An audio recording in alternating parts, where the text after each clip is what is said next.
বিপ্লবের রক্তের উপর প্রতিষ্ঠিত নতুন বাংলাদেশের সুবিধাবাদের রাজনীতি, মুনাফিকের রাজনীতি বাংলার মানুষ সহ্য করবে না।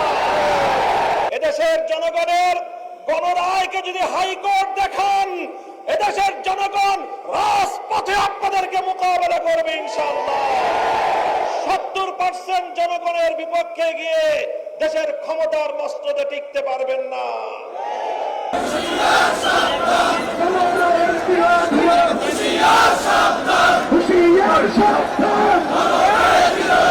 আজকে গণভোট অস্বীকার করা মানে শুধু 70% মানুষের রায় অস্বীকার করা নয়, আবার তারা আওয়ামী লীগের সেই ফেসিবাদী কায়দায় এক ব্যক্তির কাছে সমস্ত ক্ষমতা দিতে চায়।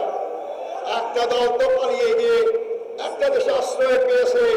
জানি না আপনারা যে সেই পরিস্থিতি সৃষ্টি করতে চান, আপনাদের জায়গা কোথায় হবে আমি তা জানি না।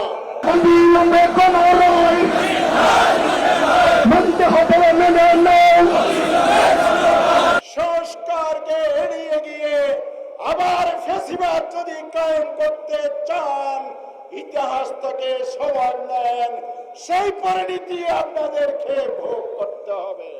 কোন ভোট মানে না চরম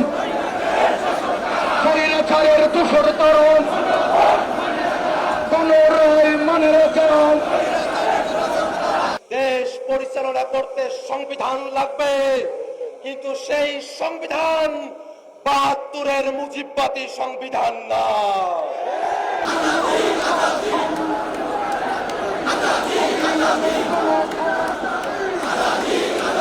বিএনপি যে পথে হাঁটছে সেটা জনগণের বিরুদ্ধ পথ, সেটা ফেসিবাদের পথ।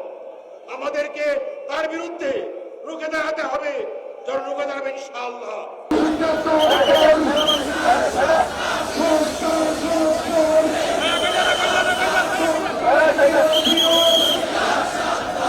একই দিনে এক ভোট যদি হালাল হয়, তাহলে আরেকটা হারাম হতে পারে না।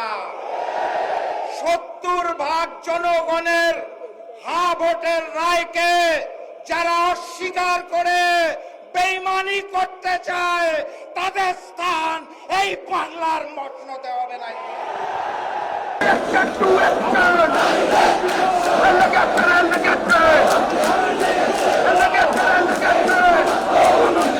আজকের যুগে যদি কেউ আবার ফ্যাসিস্ট হাসিনা হয়ে উঠতে চান, তাহলে আবু সাইদে মুক্তের অনুসারীদেরকে মোকাবেলা করার প্রস্তুতি নিতে হবে।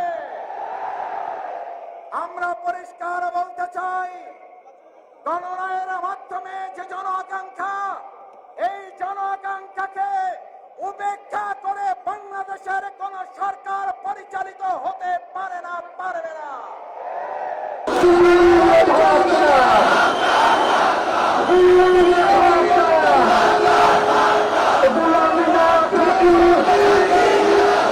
আপনাদের এই প্রতারণাকে জনগণ শুরুতেই ধরে ফেলেছে। আপনাদের এই প্রতারণা থেকে দেশকে মুক্ত করে আজকের পর থেকে প্রতিবাদের মাধ্যমে আমরা অবশ্যই গণভোটের গণরায় বাস্তবায়ন করব ইনশাআল্লাহ।